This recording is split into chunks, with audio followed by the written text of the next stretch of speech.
अस्सलामुअलैकुम dear students. आज हम लोगों ने कॉस्ट अकाउंटिंग के चैप्टर नंबर 5 की एक्सरसाइज नंबर 5-4 अटैम्प्ट करनी है, जो बुक के पेज नंबर 184 एंड 185 पे है। आप देखें, इससे प्रीवियस जो दो क्वेश्चन हमने अटैम्प्ट किए, एक्सरसाइज नंबर 5-1 और 5-2, उसमें क्या हुआ था, FOH के हवाले से थोड़ी सी डिस्कशन होगी, थर्ड एलिमेंट ऑफ कॉस्ट के हवाले से। वहाँ पे पहला क्वेश्चन जब हमने अटैम्प्ट किया था तो वहाँ पे उसने हमें FOH अप्लाइड बताए थे कि जी लेबर कॉस्ट का इतने % हमारे FOH होंगे, वो थे हमारे अप्लाइड FOH। तो हमने अपने अप्लाइड फैक्ट्री ओवरहेड्स को CGS बनाते वक्त थर्ड एलिमेंट ऑफ कॉस्ट के तौर पे रख लिया था। फिर प्रीवियस लेक्चर में जब हमने सेकंड क्वेश्चन जब अटैम्प्ट किया तो वहाँ पे हमारे पास FOH की पूरी लिस्ट थी, अप्लाइड वाले नहीं थे, एक लिस्ट बता दी थी, वो कहलाते हैं एक्चुअल FOH। तो उसने हमें एक्चुअल FOH बता दिए थे, तो हमने CGS बनाते वक्त वहाँ पे अपने एक्चुअल वाले FOH जो से वो कैलकुलेट करके रख लिए थे। फर्स्ट वाले में अप्लाइड थे तो अप्लाइड रख लिए, सेकंड वाले में एक्चुअल थे तो एक्चुअल रख लिए। अब सम टाइम ऐसा भी होता है कि एक ही क्वेश्चन के अंदर वो हमें अप्लाइड FOH और एक्चुअल FOH दोनों बता देता है। तो वहाँ पे फिर हमने क्या करना है, पहले फिर बेटे हम लोग रखेंगे CGS बनाते वक्त पहले हम अपने अप्लाइड वाले फैक्ट्री ओवरहेड रखेंगे, ठीक है। फिर उसके बाद जब CGS बन जाएगी तो फिर उसके बाद अप्लाइड वाले FOH जो हैं और जो आपके एक्चुअल FOH दिए होंगे उन दोनों को कंपैरिजन करेंगे हम लोग, ठीक, ताकि हमें पता चले कि वो जो हमने FOH अप्लाई किए थे वो ज़्यादा रख दिए थे या कम रख दिए थे, ठीक। अगर वो ज़्यादा रखे थे हमने एक्चुअल से तो अप्लाइड FOH ज़्यादा है, हमें कॉस्ट कम करनी पड़ेगी, ठीक है। और अगर हमने अप्लाइड FOH कम रखे थे, बाद में एक्चुअल वाले ज़्यादा आए, तो इसका मतलब है हमने अपनी कॉस्ट को कम शो किया हुआ है। तो वो फिर हम कंपैरिजन करके अंडर अप्लाइड ओवरहेड फाइंड कर लेंगे या ओवर। तो अब अगर FOH अंडर अप्लाइड थे तो उनको हम अपनी कॉस्ट में एंड पे ऐड कर देंगे, और अगर हमारे FOH ओवर अप्लाइड थे तो उनको एंड पे कॉस्ट में से माइनस कर देंगे, ताकि हमारी कॉस्ट ऑफ गुड सोल्ड अपने एक्चुअल लेवल पे आ जाए। तो अब इस हवाले से ये क्वेश्चन नंबर 5-4 है। तो अब इसको ज़रा सुनिएगा, क्या कह रहा है कि ये अर्रज़ाक पेंट फैक्ट्री है लाहौर में, ये उसका डाटा दिया हुआ है, ठीक है।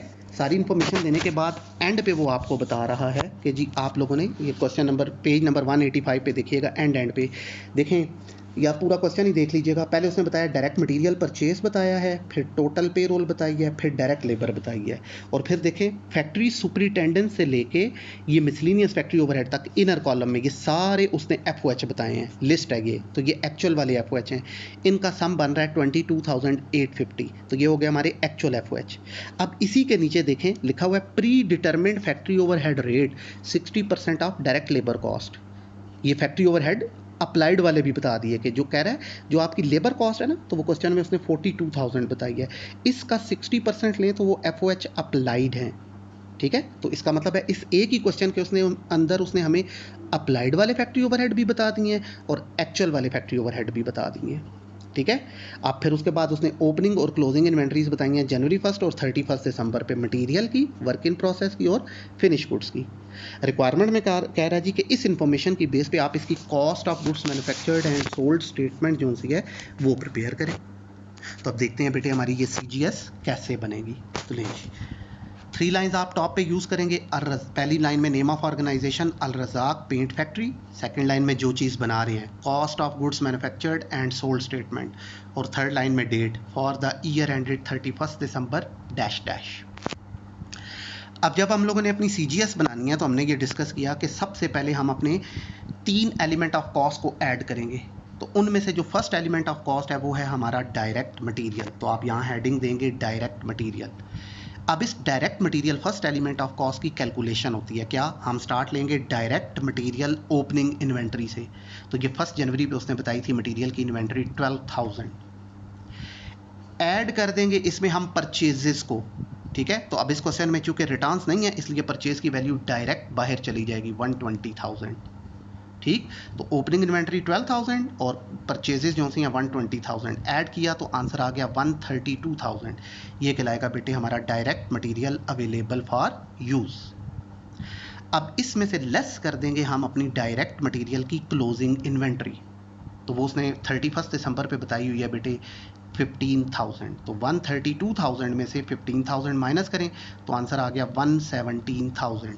ये कहलाएगा बेटे अब हमारा डायरेक्ट मटेरियल यूज्ड, या इसे कहा जाएगा डायरेक्ट मटेरियल कंज्यूम्ड। तो ये हमारा फर्स्ट एलिमेंट ऑफ कॉस्ट आ गया। आपके हर क्वेश्चन में फर्स्ट एलिमेंट ऑफ कॉस्ट ने ऐसे ही आना है, opening inventory, add purchases, answer बन जाएगा material available for use, less कर देंगे मटेरियल क्लोजिंग इन्वेंट्री, तो आंसर आ जाएगा डायरेक्ट मटेरियल यूज्ड। अब इस फर्स्ट एलिमेंट ऑफ कॉस्ट में हम अपना second element of cost add करेंगे which is direct labour cost. तो आप यहाँ लिखेंगे ऐड डायरेक्ट लेबर कॉस्ट। तो अब ये देखिए उसने पेज नंबर 184 का आखिरी पॉइंट बताया हुआ है, डायरेक्ट लेबर 42,000। तो अब 117,000 में 42,000 ऐड करें तो आंसर आ गया 159,000। ये कहलाएगी अब हमारे पास हमारी प्राइम कॉस्ट। ठीक है, प्राइम कॉस्ट आ गई 159,000। अब इस प्राइम कॉस्ट में हम अपना third element of cost add करेंगे विच इज फैक्ट्री ओवरहेड। तो अब आप देखें इस क्वेश्चन में उसने हमें एफओएच फैक्ट्री ओवरहेड एक्चुअल वाले भी बताए हुए हैं और अप्लाइड वाले भी बताए हैं। तो जब दोनों क्वेश्चन में होंगे तो पहले हम अप्लाइड वाले रखेंगे, ठीक है ना। तो अब अप्लाइड कितने कहे थे उसने, कह रहा है डायरेक्ट लेबर कॉस्ट का 50%। तो अब आप यहाँ लिखेंगे बेटे add factory overhead applied 42,000 direct labour की प्राइस है, इसका 60% ले लें तो ये आ गया बेटे हमारे पास 25,200। तो अब 159,000 में 25,200 ऐड करें तो आंसर आ जाएगा 184,200। ये कहलाएगा हमारा आंसर टोटल फैक्ट्री कॉस्ट, या इसे कहते हैं टोटल करंट मैन्युफैक्चरिंग कॉस्ट। ठीक है, तो 3 एलिमेंट ऑफ कॉस्ट ऐड होके टोटल फैक्ट्री कॉस्ट आ गई। अब इस टोटल फैक्ट्री कॉस्ट में हम अपने वर्क इन प्रोसेस को ट्रीट करते हैं। तो क्वेश्चन में वर्क इन प्रोसेस की बेटे कितनी इन्वेंट्रीज होंगी, हमेशा 2, एक ओपनिंग दूसरी क्लोजिंग। तो पहले क्या करेंगे हम लोग, यहाँ लिखेंगे add work in process opening inventory. जनवरी 1 पे उसने बताई थी ये 6,000 है बेटे, ऐड करें तो आंसर हो गया 190,200। ये कहलाएगा cost of goods available for manufacture. अब ये जो हमारी cost of goods available for manufacture है इसमें से लेस कर देंगे हम work in process closing inventory. तो ये 31 दिसंबर पे उसने बताई हुई है बेटे 4,000 वर्क इन प्रोसेस की इन्वेंट्री, माइनस करें तो आंसर आ गया 186,200। ये आंसर कहलाएगा cost of goods manufactured, cost of goods manufactured 186,200। अब ये जो हमारी कॉस्ट ऑफ गुड्स मैन्युफैक्चर्ड है इसमें हम हमेशा फिनिश्ड गुड्स को ट्रीट करेंगे। तो फिनिश गुड्स की भी क्वेश्चन में 2 इन्वेंट्रीज दी हुई होंगी, एक ओपनिंग और एक क्लोजिंग। पहले हम इसमें क्या करेंगे, ओपनिंग इन्वेंट्री को ऐड करेंगे। तो यहाँ लिखेंगे add finished goods opening inventory. जनवरी 1 पे उसने बताई है ये 18,000 है, ऐड करें तो आंसर हो गया 204,200। ये कहलाएगा बेटे हमारे पास cost of goods available for sale, cost of goods available for sale. अब इस cost of goods available for sale में से हम लेस कर देंगे फिनिश्ड गुड्स की क्लोजिंग इन्वेंट्री को। 31 दिसंबर पे उसने बताया तो यहाँ लिखेंगे less finished goods closing inventory. 31 दिसंबर पे ये 21,000 उसने बताई, तो आंसर आ गया बेटे 183,200। ये आंसर क्या कहलाएगा अब हमारा, cost of goods sold, right. अब देखें चूंकि अभी तक हमने अपने एक्चुअल एफओएच भी उसने बताए हुए हैं, अप्लाइड और एक्चुअल 2 एफओएच बताए थे ना। तो मैंने आपको स्टार्ट में बताया था कि जी क्वेश्चन के स्टार्ट में कि जी जब दोनों एफओएच बताएगा तो पहले हम अप्लाइड वाले रखेंगे, बाद में फिर जब सीजीएस बन जाएगी तो एक्चुअल एफओएच को वहाँ पे उसके साथ कंपेयर किया जाएगा, ठीक है ना। तो इसका मतलब है फिर ये जो CGS cost of goods sold I है ये हमारा फाइनल आंसर नहीं होगी, ठीक है। तो जब अप्लाइड और एक्चुअल दोनों एफओएच क्वेश्चन में मौजूद हों तो आपका जो आंसर आएगा कॉस्ट ऑफ गुड्स सोल्ड, उसके साथ आप विद इन ब्रैकेट लिख देंगे एट नॉर्मल, कि ये cost of goods sold at normal है 183,200। अब इस जगह पे आप क्या करेंगे, अपने अप्लाइड वाले एफओएच को और जो क्वेश्चन में एक्चुअल वाले एफओएच दिए हैं दोनों को कंपेयर करेंगे। अगर अप्लाइड कम थे तो अंडर अप्लाइड कहलाएंगे, अप्लाइड ज़्यादा थे एक्चुअल से तो ओवर अप्लाइड कहलाएंगे। तो अब अगर एफओएच अंडर अप्लाइड थे तो उनको ऐड कर लेना है, और अगर एफओएच ओवर अप्लाइड थे तो उनको लेस कर लेना है। तो उसके लिए अब हमें क्या करना पड़ेगा, वर्किंग 1 करनी पड़ेगी। तो यहाँ आप नीचे लिखेंगे वर्किंग 1। तो यहाँ फाइंड करना है हमने अंडर और ओवर अप्लाइड ओवरहेड्स, राइट। तो अब स्टार्ट लेते हैं बेटे। तो अप्लाइड ओवरहेड, अंडर और ओवर अप्लाइड ओवरहेड कैसे आएंगे, अप्लाइड ओवरहेड्स में से जो कि 25,200 है, लेबर कॉस्ट का 60%, उसमें से माइनस कर लेंगे अब हम अपने एक्चुअल ओवरहेड को। तो अब देखें एक्चुअल ओवरहेड, इसने क्वेश्चन में फैक्ट्री सुपरिटेंडेंट से लेके मिसलिनियस फैक्ट्री ओवरहेड तक ये कोई 10-12 पॉइंट्स दिए हुए हैं, ये सारे मिलके FOH हैं, ठीक है ना। तो अब उसने चूंकि एक्चुअल वाले FOH की फिर क्वेश्चन में लिस्ट बताई है, तो हमें इसको बाकायदा तौर पे फाइंड आउट करना पड़ेगा कि इनका टोटल कितना है। तो इसलिए आप यहाँ लिखेंगे एक्चुअल फैक्ट्री ओवरहेड के सामने वर्किंग 2, कि इसके लिए आप वर्किंग 2 देखो। तो अब आ जाते हैं बेटे हम लोग अपनी वर्किंग 2 की तरफ। तो ये देखें बेटे, ये रही हमारे पास working 2 for calculation of actual factory overhead.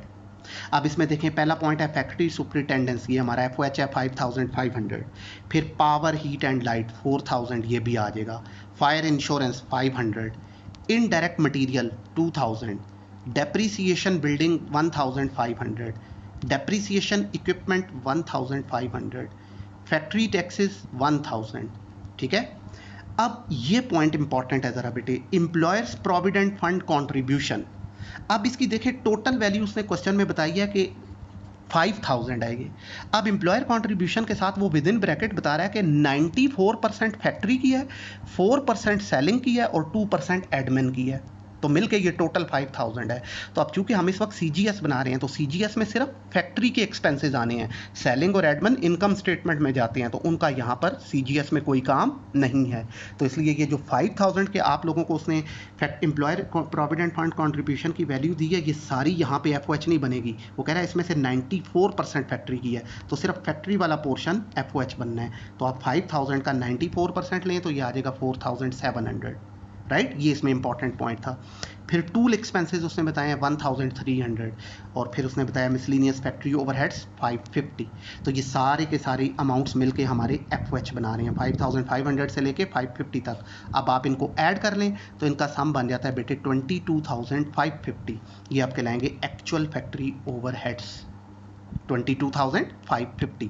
तो ये वर्किंग 2 जो सी हमारी हो गई कंप्लीट। अब इस वर्किंग 2 की वैल्यू को वापस आप इसकी जगह पे पुट करें। तो हम फाइंड कर रहे थे अंडर और ओवर अप्लाइड ओवरहेड। तो अप्लाइड ओवरहेड कितने थे हमारे पास 25200, लेबर कॉस्ट का 60%।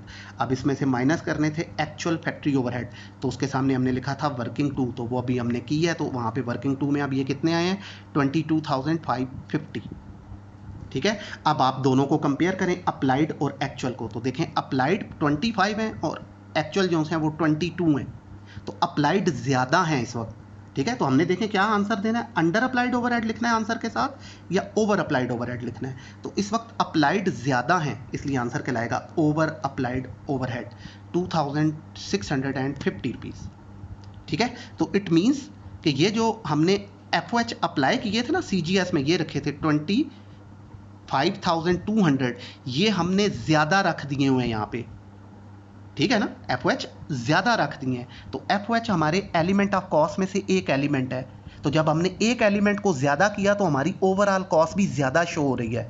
तो इसका मतलब है हम क्या करेंगे, अपनी कॉस्ट को आप कम करेंगे। तो कम करने के लिए क्या करना पड़ेगा, जितनी ये ज़्यादा रखी है उसको माइनस कर देंगे। तो कितनी ज़्यादा रखी थी, ओवर अप्लाई कितने हुए थे, ये हमने वर्किंग 1 में फाइंड किया 2650। तो अब अगर ये ओवर अप्लाइड है तो यहाँ पे लेस कर दें, ठीक, और अगर ये अंडर अप्लाइड है तो यहाँ ऐड कर लें। तो इस वक्त FOH ओवर अप्लाई है, तो हम यहाँ लिखेंगे बेटे less over applied factory overheads 2650, ठीक। तो आंसर आ गया 180,550। ये कहलाएगा अब हमारे पास कॉस्ट ऑफ गुड सोल्ड। अब इसके साथ आप विद इन ब्रैकेट लिखेंगे एट एक्चुअल, कि असल आपकी कॉस्ट ऑफ गुड सोल्ड ये है। पहले जो cost of good sold I थी वो अप्लाइड वाले FOH को रख के आई थी, ठीक है ना, तो वो हमारी असल कॉस्ट ऑफ गुड सोल्ड नहीं है। अब नॉर्मल की जगह पे आके फिर आप अपने एक्चुअल FOH को और अप्लाइड FOH को दोनों को कंपेयर करेंगे। कंपैरिजन के बाद आपको पता चलेगा कि FOH अंडर अप्लाइड थे या ओवर अप्लाइड थे। अगर अंडर अप्लाइड थे तो कॉस्ट में ऐड कर लेंगे यहाँ पे, फिर आप यहाँ लिखेंगे add under applied factory overhead, और अगर FOH ज़्यादा रखे हुए थे तो फिर उसको आप लेस कर लेंगे, किस नाम से, लेस ओवर अप्लाइड ओवरहेड। तो इस वक्त क्वेश्चन में चूंकि FOH ओवर अप्लाई हुए थे इसलिए हम लोगों ने उनको यहाँ पे लेस कर दिया, तो cost of good sold at actual आ गई। तो ये था बेटे हमारा क्वेश्चन नंबर कौन सा 5-4 जो कंप्लीट हुआ। तो इस क्वेश्चन में नई लर्निंग क्या थी कि हमारे पास जब FOH दिए होते हैं तो किसी क्वेश्चन में वो सिर्फ अप्लाइड FOH बताता है और किसी क्वेश्चन में वो सिर्फ एक्चुअल FOH बताता है। तो जब वो अप्लाइड बताएगा तो सिर्फ अप्लाइड रख लें, जब वो एक्चुअल बताएगा तो सिर्फ एक्चुअल रख लें, आपकी CGS बन जाएगी। लेकिन अगर एक ही क्वेश्चन के अंदर वो अप्लाइड FOH और एक्चुअल FOH दोनों बता दे तो फिर आप लोगों को क्या करना पड़ेगा, दोनों करना तो दोनों को ही ट्रीट है, लेकिन CGS बनाते वक्त पहले कौन से रखने हैं, तीसरे एलिमेंट आप कॉस्ट के तौर पे आपने प्राइम कॉस्ट में किसको ऐड करना है, अप्लाइड वाले FOH को ऐड करना है। फिर जब आपका फाइनल आंसर आएगा CGS, तो उसको CGS के साथ विद इन ब्रैकेट आपने लिख देना है cost of good sold eight normal. इसके बाद फिर आप क्या करेंगे, अपने जो अप्लाइड FOH आपने रखे थे उनको एक्चुअल वाले FOH के साथ कंपेयर करेंगे। अप्लाइड ज़्यादा है तो ओवर अप्लाइड, अप्लाइड कम है तो अंडर अप्लाइड। अब अंडर अप्लाइड है तो CGS में ऐड कर लें ताकि आपकी cost of good sold at actual आ जाए, और अगर ओवर अप्लाइड है तो उनको लेस कर लें ताकि आपकी cost of good sold at actual आ जाए। राइट, तो ये नई लर्निंग थी। तो ये था हमारा क्वेश्चन नंबर 5-4 कंप्लीट हुआ जी।